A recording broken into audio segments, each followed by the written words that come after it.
तो जो आज हम चैप्टर डील करेंगे वो है बायोटेक्नोलॉजिकल एप्लीकेशन। जैसे मैंने पिछली बार भी कहा था कि हम इसको 2 पार्ट में ही करेंगे, तो आज का जो टॉपिक रहेगा वो बायोटेक्नोलॉजिकल एप्लीकेशन से रहेगा। तो चलिएगा ना, फर्स्ट क्वेश्चन डील करेंगे। बहुत ही सिंप्लीफाइड क्वेश्चन रहेंगे, ज़्यादा कोई दिक्कत वाले नहीं, लेकिन हाँ टॉपिक रिवाइज हो जाने चाहिए, वो ज़्यादा इंपॉर्टेंट है। चले the first question, BT cotton is not, ठीक है, बीटी कॉटन क्या नहीं है? First option a genetically modified plant, that is GM plant. Second, insect resistant plant है। उसके बाद आपके पास a bacterial gene expressing system है, और लास्ट है रेजिस्टेंस टू ऑल पेस्टिसाइड। बहुत आसान सा क्वेश्चन है, आप एक बार सोचेंगे तो आसानी से इसका आंसर मिल जाएगा। बीटी कॉटन क्या नहीं है, याद करिएगा, हमें यह बताना है बीटी कॉटन क्या नहीं है। चलिएगा तो आंसर करेंगे।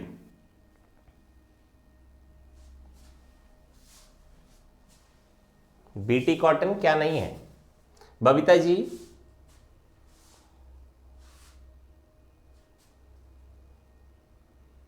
अच्छा चलो ऐसे बात करते हैं, ये बताओ क्या ये जेनेटिकली मॉडिफाइड प्लांट है,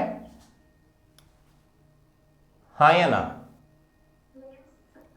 इसका मतलब ये वाली ऑप्शन तो आपके पास नहीं होगी आंसर, क्योंकि ये तो जेनेटिकली मॉडिफाइड प्लांट है, that is the BT cotton.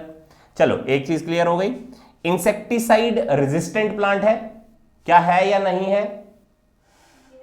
बिल्कुल, तो इसका मतलब ये वाली ऑप्शन भी आपके पास आंसर नहीं होगी। तीसरी ऑप्शन, अब बैक्टीरियल जीन एक्सप्रेसिंग सिस्टम है। आप बताइए क्या आपके पास बैक्टीरिया का जीन एक्सप्रेस नहीं होता है जब हम बीटी कॉटन बनाते हैं, हाँ या ना? बैसिलस थूरियन जेनेसिस से ही बेसिकली जीन एक्सट्रैक्ट किया था हम लोगों ने, तो इसका मतलब वही जीन एक्सप्रेस करेगा फर्दरली, और तो कोई कर नहीं सकता है। तो इसका मतलब ये ऑप्शन आपके पास में आंसर नहीं होगी, क्योंकि ये तो करेक्ट स्टेटमेंट है। तो देखो ये वाली स्टेटमेंट भी करेक्ट है बीटी कॉटन के लिए, ये वाली स्टेटमेंट भी करेक्ट है, ये वाली स्टेटमेंट करेक्ट है। कौन सी स्टेटमेंट करेक्ट नहीं है? तो फिर आंसर यही होगा, that is resistant to all pesticide. सभी के सभी पेस्टिसाइड के अगेंस्ट में रेजिस्टेंस शो नहीं करता है बीटी कॉटन का प्लांट, ये ध्यान दीजिएगा। क्लियर है? तो आंसर डी रहेगा। वैसे यहां से एक क्वेश्चन और भी पूछ लेते हैं, ध्यान दीजिएगा। बैसिलस थूरियन जेनेसिस जो है वो आपके पास बायो इंसेक्टिसाइड की तरह बिहेव करती है, ये चीज ध्यान देना, ठीक है? यहां से क्वेश्चन पूछा जा सकता है। चलिएगा नेक्स्ट क्वेश्चन डील करेंगे, बहुत ही आसान क्वेश्चन एक और। C peptide of a human insulin is, C peptide human insulin का, चले number first option, a part of mature insulin molecule. Second, responsible for formation of disulphide bridges. Third option, removed during maturation of pro insulin to insulin formation. Last option, responsible for its biological activity. बहुत आसान सा question है, हमें यह बताना है सी जो peptide chain होती है इंसुलिन में, उसके बारे में यहां पर कौन सी स्टेटमेंट पूरी तरह से करेक्ट नजर आती है? C option, removed during maturation of pro insulin to insulin, बिल्कुल सही बात है। हमने ये पिछले वाले लेक्चर में भी एक बार बताया था, मैंने कहा था कि जो इंसुलिन होती है उसमें आपके टोटल मिलाकर कितनी चेन्स होती है नॉर्मली जब वो सिंथेसाइज होती है, याद है? 3 होती हैं, ठीक है? तो एक आपके पास मैंने कहा था ए चेन है, और ए को बी के साथ जोड़ने वाला जो है वो सी पॉलीपेप्टाइड चेन होता है, ठीक है?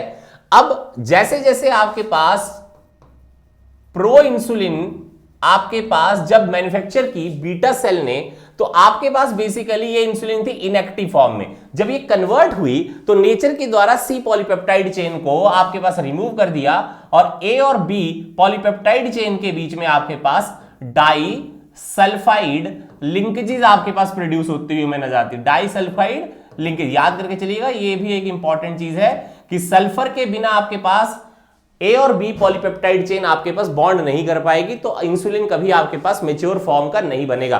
तो प्रो इंसुलिन को इंसुलिन में कन्वर्ट करने के लिए यू विल ऑलवेज रिक्वायर कि आपके पास सी पॉलीपेप्टाइड चेन जो है वो रिमूव हो जानी चाहिए। पिछली बार मैंने एक बात और बताई थी कि आपके पास जब जेनेटिकली इंजीनियर्ड इंसुलिन बनाई गई, जिसका पहला आपके पास जब मैन्युफैक्चरिंग हुई उसको हुमुलिन कहा गया था, जो आपके पास एक बिल्कुल उसी तरह की इंसुलिन होती है जैसे ह्यूमन के बीटा सेल के द्वारा इंसुलिन प्रोड्यूस की जाती है। वहां पर आपके साइंटिस्ट थोड़े से बढ़िया थे, उन्होंने क्या काम किया, उन्होंने ये आइडेंटिफाई कर लिया कि कौन से वो जीन है जिनके द्वारा आपके पास एक्चुअली में ए पॉलीपेप्टाइड चेन बनती है और कौन सा वो जीन है जिससे आपके पास बी पॉलीपेप्टाइड चेन बनती है। दोनों के दोनों जीन को आपके पास प्लाज्मिड के साथ इंटीग्रेट कराया गया और उस प्लाज्मिड्स को आपके पास दो डिफरेंट इश्चरीचिया कोलाई में इंसर्ट करा दिया गया।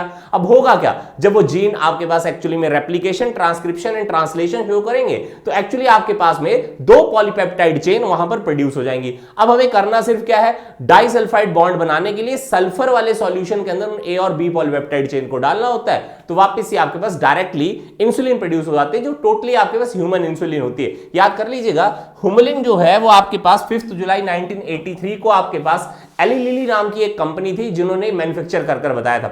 उसके बाद में एक यहां पर प्रॉब्लम थी। प्रॉब्लम क्या थी कि इसकी जो शेल्फ लाइफ है वो ज्यादा बढ़िया नहीं होती है ह्यूमुलिन की, तो उस शेल्फ लाइफ को बढ़ाने के लिए और सेकंड आपके पास में कि बायोकंपैटिबिलिटी बॉडी की ज्यादा बेटर हो। क्यों, देखिएगा जब भी हम ये बात कर रहे हैं कि एक्चुअली में जो इंसुलिन बन रही है वो पूरी तरह से ह्यूमन इंसुलिन है, लेकिन क्योंकि वो प्रोक्रियोटिक स्पीशीज के द्वारा बनाई गई है तो कहीं ना कहीं वही आपके पास जो पॉलीपेप्टाइड चेन है कई लोगों के अंदर एलर्जिक रिएक्शन भी प्रोड्यूस करते हुए आपको नजर आ सकती है। उसी को आपके पास दिक्कतों को कंपनसेट करने के लिए एली लिली नाम की कंपनी ने रैनबैक्सी के साथ में आपके पास एक तरह से मर्जर कर एक और ह्यूमन इंसुलिन को प्रोड्यूस किया जिसका नाम है Humalog. Humalog is an analogue of an insulin that is being produced by two companies, one is the Eli Lilly and second is Ranbaxy. याद करके चलिएगा, एक तो हमें मालूम है कि 5 जुलाई 1983 को जो मैंने आपको बताया कि हुमुलिन प्रोड्यूस हुई थी, ये थोड़ा ध्यान कर लेना, ठीक है। चलेंगे नेक्स्ट देखते हैं, GEAC, ठीक है। GEAC स्टैंड्स फॉर, ठीक है, पहला genome engineering action committee, second आपके पास ground environment action committee, third that is genetic engineering approval committee and last is genetic and environment approval committee. बताइए आंसर क्या होगा। फिर से बहुत आसान सा आपके पास क्वेश्चन है, GEAC की आपके पास फुल फॉर्म के बारे में पूछा गया है कि क्या होती है, बताइए आंसर।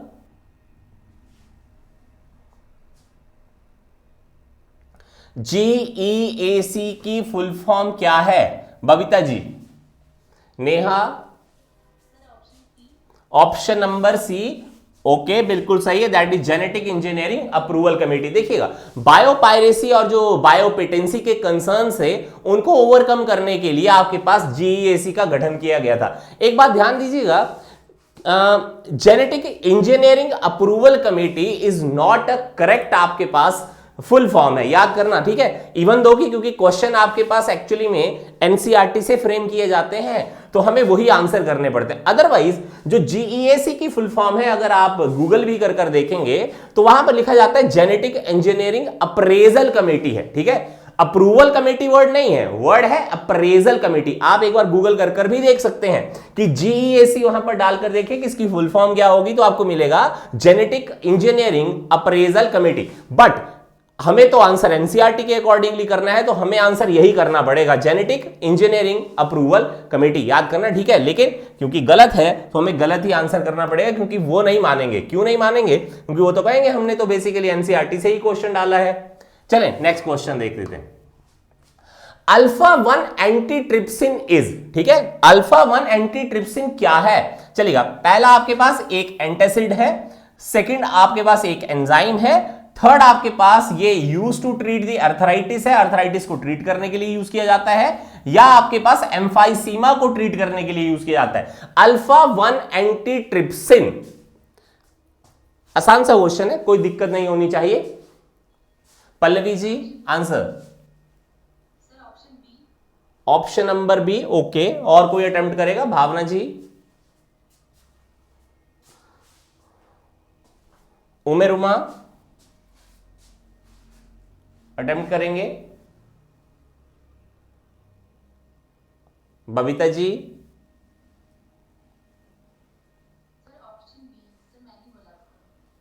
अच्छा ओके, चलिए देखो एक चीज मैं बताता हूं इसके बारे में, बहुत ही स्पेसिफिक टाइप का ये क्वेश्चन आपको जो यहां पूछा है, ये एनसीईआरटी के अंदर स्पेसिफिकली लाइन मेंशन की हुई है। ठीक है, देखो ये एंजाइम नहीं है, एक बात ध्यान रखो, ये एंजाइम नहीं है।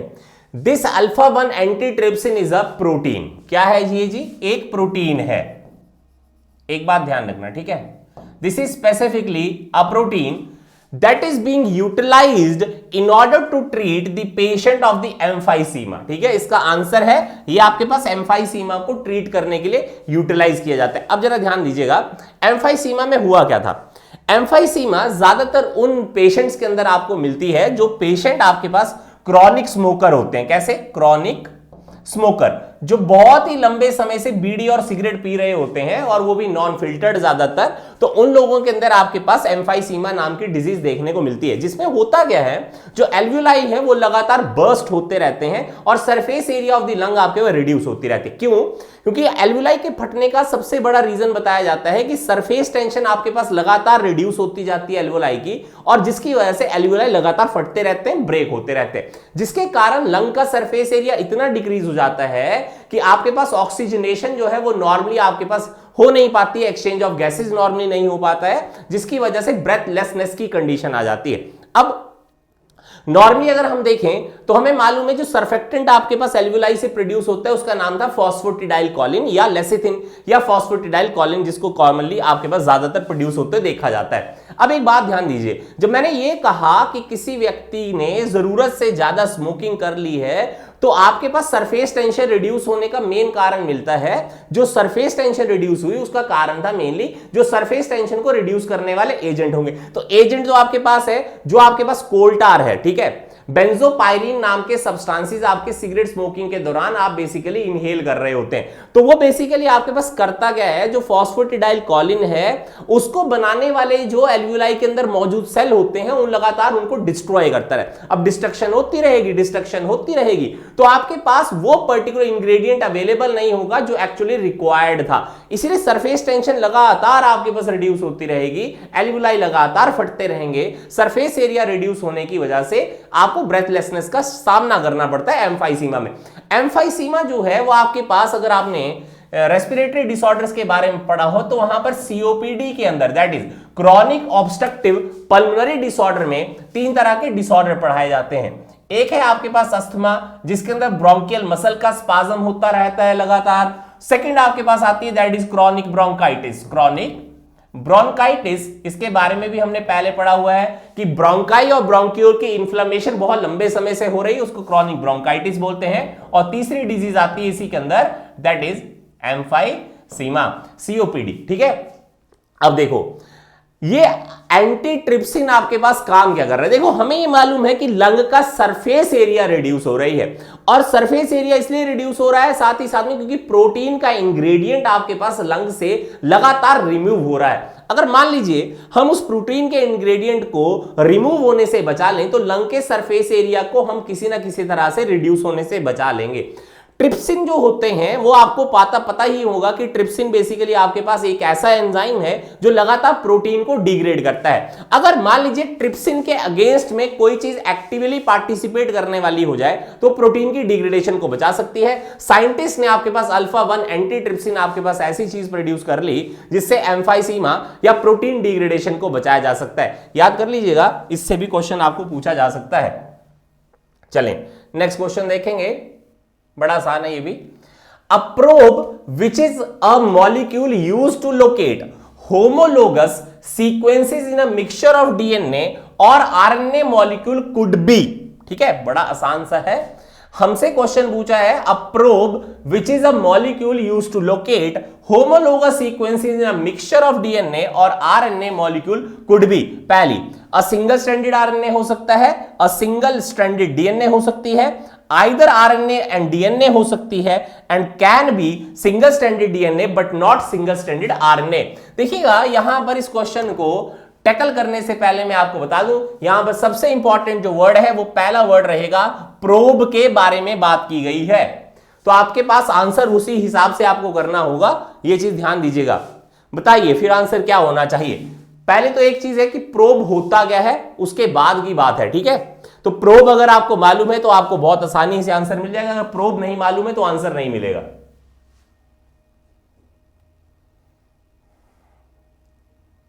चलो यहां देख लो, लिखा भी है, a probe which is a molecule used to locate homologous sequences in a mixture of DNA or RNA molecules could be। अब देखो आंसर क्वेश्चन में ही है, अगर आप यहां आसानी से देखें तो क्वेश्चन में ही आंसर लिखा गया है।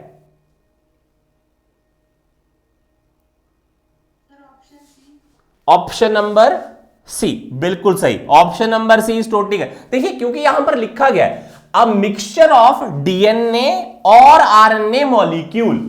अब मान लेते हैं हमारे पास में कोई हमें एक पर्टिकुलरली एक मान लेते हैं कोई किसी जगह पर मर्डर हो गया है, ठीक है, उस मर्डर वाली जगह पे हमें कोई हेयर का सैंपल मिल गया। अब मान लीजिए हमारे पास कुछ सस्पेक्ट है, हमें यह पता करना हो कि आपके पास उन सस्पेक्ट का ही क्या एक्चुअली ये हेयर है, तो कुछ नहीं, जो सस्पेक्ट हमने लिए होंगे उनका डीएनए हम एक्चुअली में एक्सट्रैक्ट कर लेंगे। एक्सट्रैक्ट कर लिया, उसको सिंगल स्ट्रैंड में कन्वर्ट कर लीजिए। एक आपके पास ये साइट पर मिला है, ये साइट पर मिला है, और मान लीजिए सस्पेक्ट था, उस सस्पेक्ट की बॉडी में से हमने डीएनए का सैंपल निकाल लिया। मान लेते हैं ये वो डीएनए का सैंपल है। अब इसको सिंगल स्ट्रैंड में कन्वर्ट करा लो, कन्वर्ट करा लिया। अब एक सिंगल स्ट्रैंड को हम रेडियो लेबल्ड कर लेंगे, मान लीजिए इसको रेडियो लेबलिंग कर दिया हमने। अब इस वाले स्ट्रैंड को भी क्या कराना है, सिंगल स्ट्रैंड बनाना है, और इसमें से एक स्ट्रैंड को हम as an a template use करेंगे। अब देखो अगर इस सिंगल स्ट्रैंडेड आपके पास डीएनए या आरएनए के साथ में अगर सिंगल स्ट्रैंडेड अगर आपके पास आरएनए या डीएनए होगा सस्पेक्ट का, और हमने क्या किया है उसको रेडियो लेबल कर कर आपके पास लगाया होगा, और अगर इनके बीच में आपके पास हाइड्रोजन बॉन्डिंग हो गई तो इसका मतलब क्या होगा कि जो सस्पेक्ट है वही बेसिकली आपके पास जो साइट पर पाए जाने वाला हेयर का सैंपल होगा वो उसी का ही होगा। तो देखिए कितने आसानी से हम radio labelling of a DNA और आरएनए की मदद से एक्चुअली में आइडेंटिफिकेशन कर सकते हैं कि एक्चुअली में जिस जगह के ऊपर कोई मर्डर हुआ होता है या किसी जगह पर जैसे मान लीजिए बच्चे चोरी हो जाते हैं, वहां पर भी हम ये बहुत आसानी से पता कर सकते हैं कि मदर या फादर वहां पर कौन होगा। ये चीज देखिए पता कर सकते हैं नहीं कर सकते हैं आसानी से, ये तो बहुत आसान है। पर याद करके चलिएगा probe is always radio labelled होगा, याद करना probe will always be radio labelling करना जरूरी है, अदरवाइज डिटेक्ट नहीं कर पाएंगे हम लोग। चले नेक्स्ट क्वेश्चन देखते हैं। नेक्स्ट देखिए, choose the correct option regarding retroviruses. ओहो एक और बढ़िया सा क्वेश्चन, रेट्रोवायरसेस आपके पास क्या है उसके लिए हमारे पास एक क्वेश्चन पूछा गया है। देखिए तो क्या लिखता है, an RNA virus that synthesises DNA during infection, a DNA virus that synthesizes RNA during infection, a single stranded DNA virus है, a double standard RNA virus है। बड़ा आसान है, रेट्रोवायरसेस के ऊपर क्वेश्चन पूछा है कि रेट्रोवायरसेस एक्चुअली में क्या काम करते हैं। ऑप्शन नंबर ए, ओके बहुत बढ़िया बिल्कुल सही। ये एक आरएनए वायरसेस हैं जो आपके पास सिंथेसाइज करते हैं डीएनए को ड्यूरिंग द इन्फेक्शन। अगर आपको ध्यान हो हमने जब एचआईवी के बारे में पढ़ा था तो एचआईवी के बारे में हमने पढ़ा था कि एचआईवी का जो जेनेटिक मटेरियल है वो सिंगल स्ट्रैंडेड आरएनए होता है, लेकिन जब वो ह्यूमन को इन्फेक्ट करता है तो ह्यूमन को इन्फेक्ट करने पर इस सिंगल स्ट्रैंडेड आरएनए के साथ आपके पास एक एंजाइम लगी होती है जिसका नाम है रिवर्स ट्रांसक्रिप्टेज। क्या होती है, रिवर्स ट्रांसक्रिप्टेज। जब ये ह्यूमन को सेल को इन्फेक्ट करने आएगा और सिंगल स्ट्रैंडेड आरएनए को उस पर्टिकुलर होस्ट सेल के अंदर इंसर्ट करेगा तो इस सिंगल स्ट्रैंडेड आरएनए को कन्वर्ट करने के लिए डबल स्ट्रैंडेड डीएनए के अंदर आपके पास ये रिवर्स ट्रांसक्रिप्टेज आपकी मदद करती है।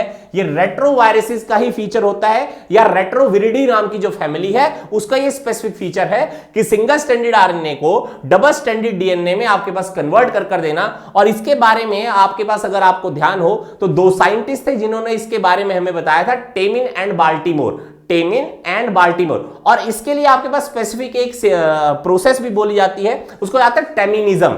वर्ड क्या यूज किया जाता है, टेमिनिज्म। तो याद करके चलिएगा, टेमिनिज्म से क्या समझते हैं? That is the formation of a double stranded DNA from a single stranded RNA. क्योंकि टेमिन नाम के साइंटिस्ट को इसका कॉन्ट्रीब्यूटरी माना जाता है मेनली, इसीलिए वहां पर लिख दिया गया फिनोमेना को, दैट इज टेमिनिज्म।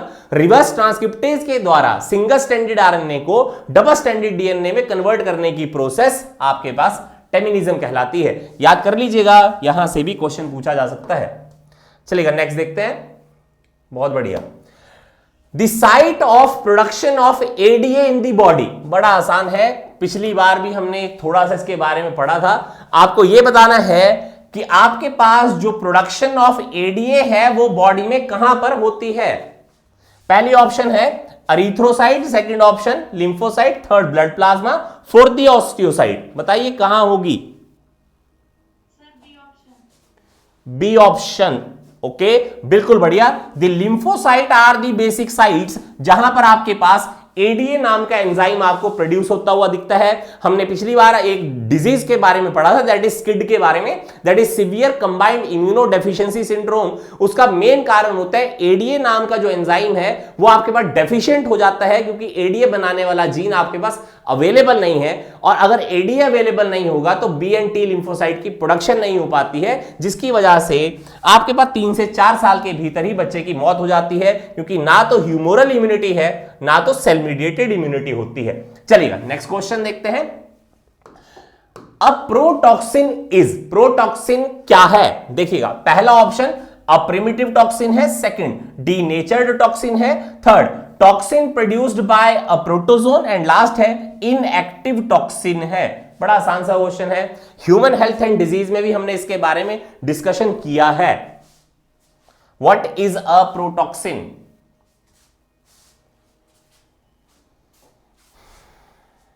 बताओ, नेहा जी बताएंगी। ऑप्शन नंबर बी, बिल्कुल बढ़िया, option number B is the correct statement. अगर आपको ध्यान हो तो हमने प्रोटॉक्सिन के लिए एक स्पेसिफिक वर्ड पढ़ा था जब हमने ह्यूमन हेल्थ एंड डिजीज पढ़ा। कोई बताएगा?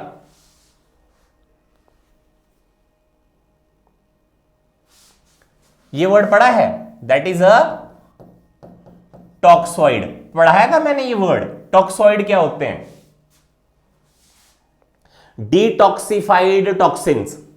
डिटॉक्सिफाइड टॉक्सिन्स को हम टॉक्सॉइड बोलते हैं या प्रोटॉक्सिन बोलते हैं। क्यों? क्योंकि हमें मालूम है जब वैक्सीन की आपके पास फॉर्मेशन कराई जाती है, या ऐसे समझ लो, मान लीजिए कोई वैक्सीन अगर आपको इंजेक्ट कर दी जाती है तो आपको वैक्सीन के अंदर या तो डेड आपके पास ऑर्गेनिज्म बॉडी में डाले जा रहे हैं, या सेकंड अगर लाइव ऑर्गेनिज्म डाले जाते हैं तो उसकी एटीन्यूएशन की जाती है। एटीन्यूएशन का मतलब उसको हार्मलेस कर कर आपकी बॉडी के अंदर इंसर्ट किया।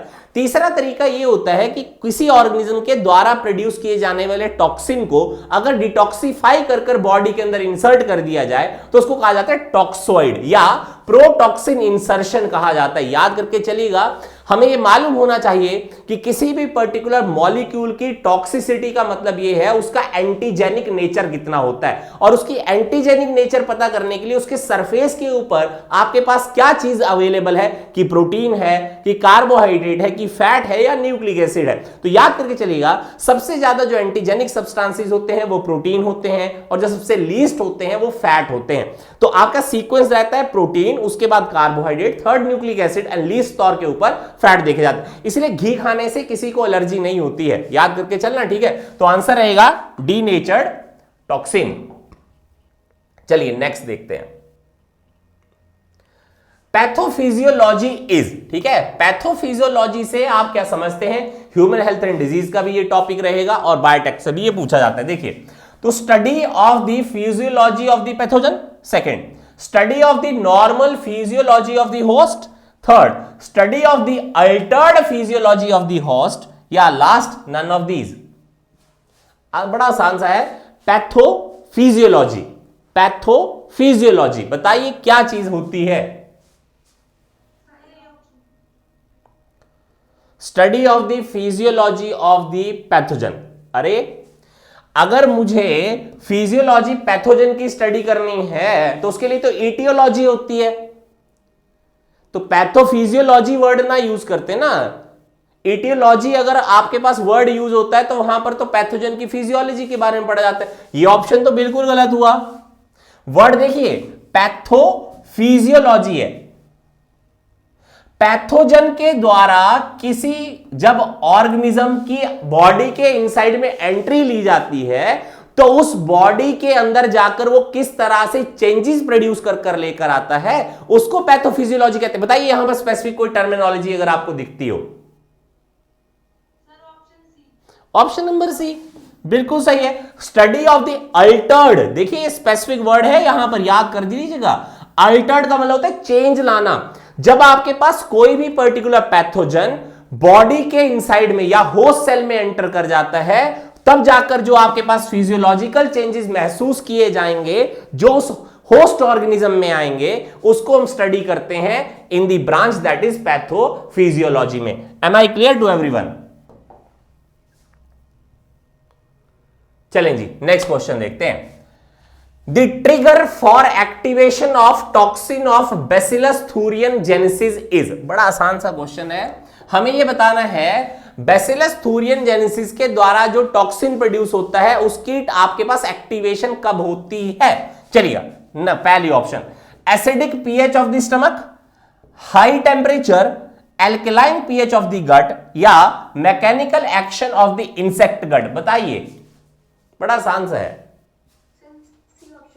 सी ऑप्शन, बहुत बढ़िया। हमने ये पिछले वाले जो हमारा क्लास थी उसमें भी हमने डील किया था, तब भी मैंने ये बताया था कि बैसिलस थूरियनजेनेसिस आपके पास एक्चुअली में इंसेक्टिसाइड है, बायो इंसेक्टिसाइड है। और हमने ये कहा था कि इंसेक्ट की जब बॉडी के इनसाइड में आपके पास बैसिलस थूरियनजेनेसिस की टॉक्सिन रिलीज होती है तो वो आपके पास एक्टिवेट हो जाती है वहां पर, क्योंकि वहां पर जो पीएच है वो आपके पास गट का कितना नजर आता है, एल्कलाइन नजर आता है, मीन बाय 7 के अबव होता है। अब वहीं पर प्रोटॉक्सिन टॉक्सिन में कन्वर्ट होते हुए नजर आएंगे और गट के अंदर आपके पास एक तरह छेद कर देते हैं, पोर्स क्रिएट कर देते हैं, इसीलिए आपके पास ऑर्गेनिज्म डाई कर जाता है। तो हमें मालूम होना चाहिए डाइपटेरेंस होते हैं, लेप्टिडोपटेरेंस होते हैं, उनकी डेथ जो है वो आपके पास रिस्पॉन्सिबल है इस पर्टिकुलर बैसिलस थूरियनजेनेसिस से।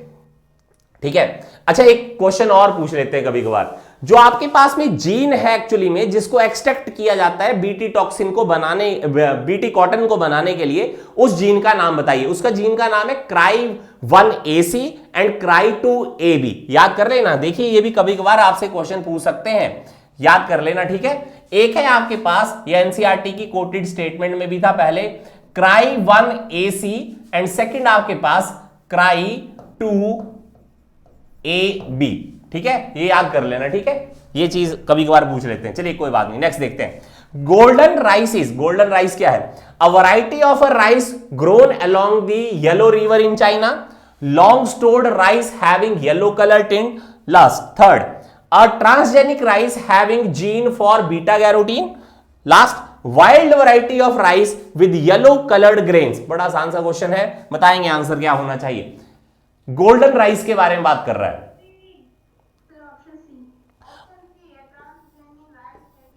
बहुत बढ़िया, ये एक ट्रांसजेनिक राइस है जिसमें हमारे पास एक जीन है जिसका आपके पास बीटा कैरोटीन को मैन्युफैक्चर करने की कैपेबिलिटी होती है। अब ये बीटा कैरोटीन आपके पास क्या है? ये बीटा कैरोटीन विटामिन ए की फॉर्मेशन कराने में मदद करती है। नॉर्मली ह्यूमन की बॉडी के अंदर आपके पास बीटा कैरोटीन मैन्युफैक्चरिंग का जो रोल है वो लीवर को दिया गया है, इसलिए लीवर के इनसाइड में विटामिन ए की कुछ सफिशिएंट अमाउंट आपके पास मैन्युफैक्चर होती रहती है। याद कर लीजिएगा, यहां से भी क्वेश्चन बनेगा।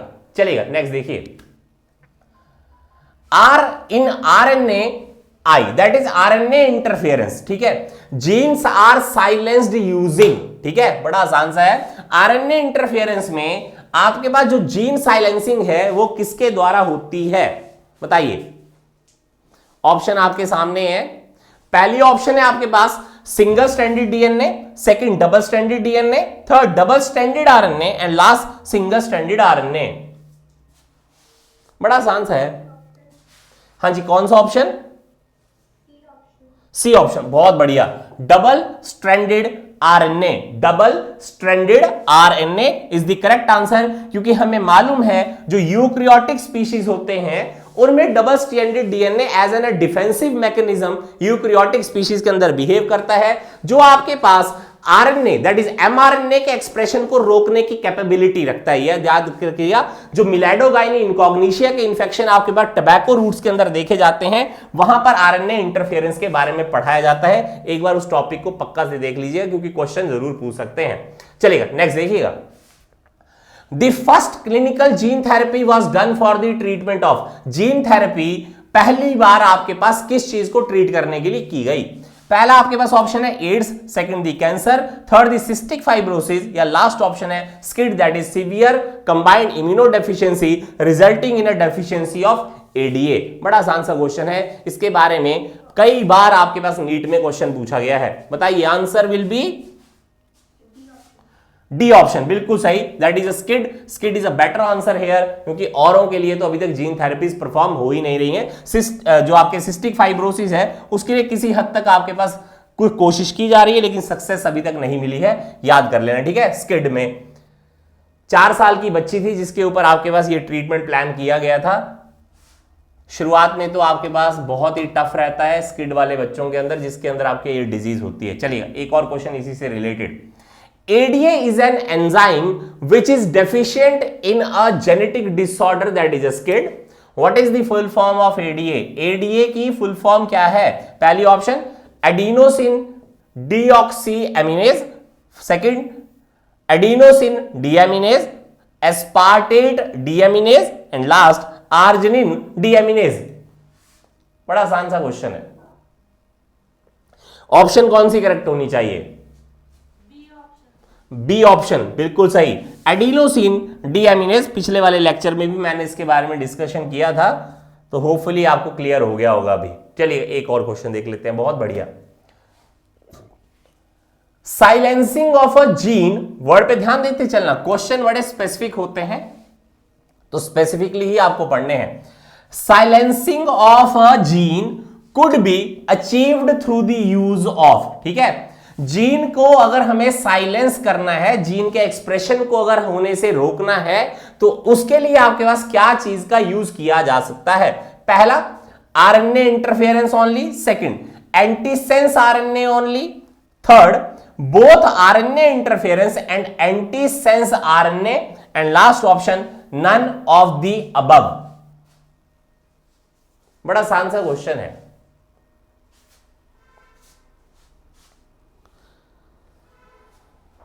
चलिए कौन बताएगा? नेहा जी।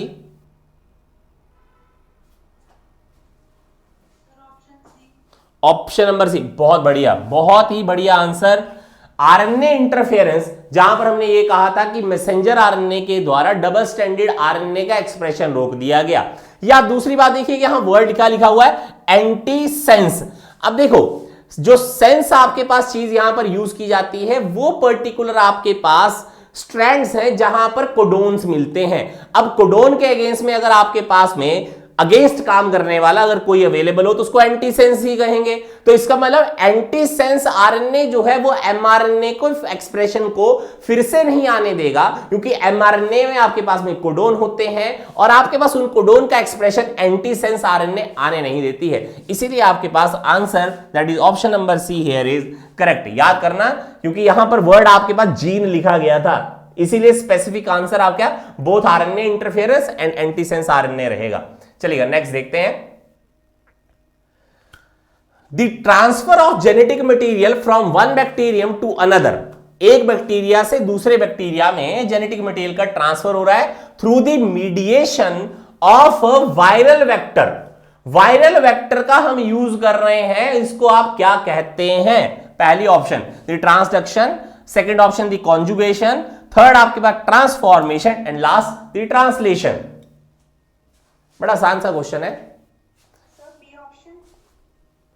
फिर से पढ़िए, एक बार क्वेश्चन को वापिस से पढ़ लेना चाहिए जब भी आप आंसर कर रहे हो। देखिए क्या लिखा है, transfer of the genetic material करनी है आपके पास एक बैक्टीरिया से दूसरे बैक्टीरिया के अंदर, और वहां पर आपके पास वायरल वेक्टर का यूज किया जा रहा है। Mean by viruses are basically helping in the genetic material transfer from one bacterium to another bacterium, बताइए वो कहां होता है? कॉन्जुगेशन में क्या आपको लगता है ऐसा हुआ था? कॉन्जुगेशन में तो ये चीज होती नहीं है। वायरसेस का आपके पास कोई यूटिलाइजेशन होता है कॉन्जुगेशन में?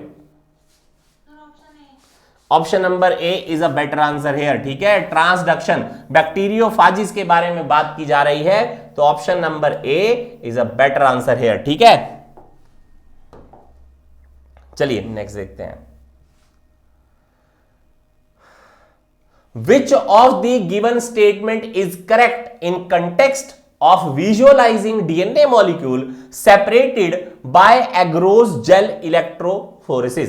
तो ये आपके पास में ऑप्शंस लिखी हुई हैं स्टेटमेंट्स। पहला, DNA can be seen in visible light, DNA can be seen without staining in visible light, ethidium bromide stained DNA can be seen in visible light, and last option, ethidium bromide stained DNA can be seen under exposure to ultraviolet rays। बताइए, बड़ा आसान है। Option number D बिल्कुल सही, that is option number D is correct here, क्योंकि मैंने पहले भी बताया था जब भी जेल इलेक्ट्रोफोरेसिस में डीएनए सेपरेट हो जाते हैं तो डीएनए को हम नॉर्मली नेकेड आई से नहीं देख पाते हैं, तो उसको देखने के लिए हम उस जेल के अंदर इथिडियम ब्रोमाइड नाम की डाई डालते हैं, जिसकी वजह से ऑरेंज रेड कलर के आपके पास डीएनए जो है वो विजिबल हो पाए अल्ट्रावायलेट लाइट जब हम उसके ऊपर पेनिट्रेट करेंगे। तो याद करके चलिएगा, यही इसका बिल्कुल सही आंसर रहेगा। स्पूलिंग के बारे में भी मैंने पिछली बार डिस्कस किया था, और इसके अलावा इल्यूशन से भी क्वेश्चन पूछा जाता है, तो जरूर उसको भी देख लीजिएगा। चलिएगा नेक्स्ट क्वेश्चन देखते हैं। Which of the following contributed in popularizing the PCR, that is polymerase chain reaction technique, ठीक है।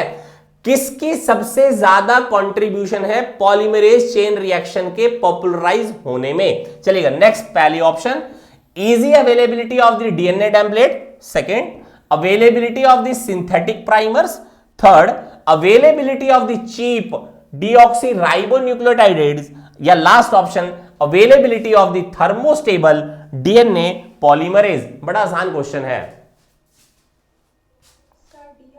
डी ऑप्शन बिल्कुल सही, क्योंकि अगर आपके पास थर्मोली स्टेबल आपके पास एंजाइम अवेलेबल नहीं होगी तो डीएनए की पॉलीमराइजेशन या आपके पास रेप्लिकेशन कैसे करा पाएंगे? तो थर्मली स्टेबल आपके पास हमें मालूम है टैक डीएनए पॉलीमरेज अवेलेबल है। टैक डीएनए पॉलीमरेज आपके पास अवेलेबल है। टैग का मतलब यहां पर है thermos, that is for T, and A Q से हम समझते हैं एक्वेटिकस। थर्मस एक्वेटिकस नाम का एक बैक्टीरिया जिससे हम डीएनए पॉलीमरेज को आपके पास निकालते हैं, जिसकी ये कैपेबिलिटी है वो एक थर्मली स्टेबल है। हायर टेम्परेचर के ऊपर भी आपके पास डीएनए को रेप्लिकेट कराने में मदद कर सकता है। तो पीसीआर के अंदर जो नॉर्मली आपके पास में एक्चुअली में रेप्लिकेशन होती हुई आपको नजर आती है वो हायर टेम्परेचर पर नजर आती है, जहां पर 70 to 72 डिग्री सेल्सियस का आपके पास टेम्परेचर रहता है, और उसी समय आपके पास डीएनए की रेप्लिकेशन आपको होती हुई नजर आती है। इसके अलावा आपके पास हायर टेम्परेचर भी वहां पर देखे जाते हैं जहां पर रेप्लिकेशन होती है, चाहे वो 90 डिग्री तक का आपके पास टेम्परेचर देखने को मिल जाए तो वहां भी आपको रेप्लिकेशन देखने को। पर वहां पर ध्यान दीजिएगा, जब तक टैग डीएनए पॉलीमरेज नहीं होगा तब तक ये चीज करना संभव नहीं है। हमें यह भी ध्यान होना चाहिए कि जो आपके पास एंजाइम्स बेसिकली बहुत ही ज्यादा हायर टेम्परेचर के ऊपर भी स्टेबल रहते हुए वर्क करते हैं, वो आपके पास थर्मोफाइल्स कहलाते हैं। और थर्मोफाइल आपके पास में आर्की बैक्टीरिया की कैटेगरी में आते हैं। जब हमने बेसिकली बायोलॉजिकल क्लासिफिकेशन का चैप्टर पढ़ा था तब भी हमने इसके बारे में डिस्कस किया था, ठीक है, एक बार उसको भी देख सकते हो वहां जाकर भी। चलिए नेक्स्ट देखते हैं। Significance of heat shock method in bacterial transformation is to facilitate, बताइए क्या होगा? पहला option binding of DNA to the cell wall, uptake of DNA through the membrane transport proteins, third uptake of DNA through the transient pore in the bacterial cell wall, and last expression of antibiotic resistance. बड़ा आसान question है। यह बताना है कि हम basically bacteria की transformation mean by हम कॉम्पिटेंट होस्ट बनाने की कोशिश कर रहे हैं और आपके पास में शॉक हीट शॉक थेरेपी का यूज कर रहे हैं, तो उससे फायदा क्या होगा हमें? बताइए आंसर। अरे बड़ा आसान है। देखो ऐसा समझ लो कि हमें ना कोई फॉरेन मॉलिक्यूल, जो डीएनए है, फॉरेन मॉलिक्यूल को हमने वेक्टर वाले डीएनए के साथ जोड़ा होता है। प्लाज्मिड कॉमनली हम वेक्टर की तरह यूज करते हैं। उस प्लाज्मिड के साथ में हमने फॉरेन डीएनए या डिजायरेबल डीएनए जोड़ा हुआ है। अब उस प्लाज्मिड को वापस से हमने किसी सेल के अंदर इंसर्ट करवाना है, तो सेल उस पर्टिकुलर वेक्टर को अपनी बॉडी के अंदर इंसर्ट क्यों होने देगा, जब उसको ये मालूम है कि ये मेरा है ही नहीं है, क्योंकि उसके साथ तो एक फॉरेन डीएनए जुड़ा हुआ है। तो हम क्या करते हैं, हम मजबूर करेंगे किसी सेल को कि वो उस चीज को रिसीव कर ले, क्योंकि इंसर्ट करना नॉर्मली पॉसिबल नहीं हो पाएगा। तो हमने क्या किया, हीट शॉक मेथड का, जहां पर हमने हायर वोल्टेज लोअर फ्रीक्वेंसी का यूज किया, या हायर फ्रीक्वेंसी लोअर वोल्टेज का आपके पास में शॉक दिया है सेल को, ताकि सेल वॉल के अंदर आपके पोर्स क्रिएट हो जाएं और आपके पास वो डीएनए उस सेल के अंदर एंटर कर पाए। तो ध्यान दीजिएगा, शॉक वेव थेरेपी का यूज करते हैं। तो option number C will be correct here. ठीक है, याद कर लेना, ये क्वेश्चन पूछा जाता है। क्लियर है जी? Am I clear to everyone? चलेगा, last question for the day, we will done. चलेगा, और क्वेश्चन है the role of DNA ligase in the construction of the recombinant DNA molecule is. Recombinant DNA molecule बनाते हुए DNA ligases का आपके पास role क्या है? पहला, formation of phosphodiester bond between the two DNA fragment, formation of hydrogen bond between sticky ends of DNA fragments, third, ligation of all purine and pyrimidine bases, and last, none of the above। बड़ा आसान question है, बड़ा आसान है। DNA ligase किस चीज में मदद करेगा? पिछले टॉपिक में भी मैंने ये डिस्कस किया है।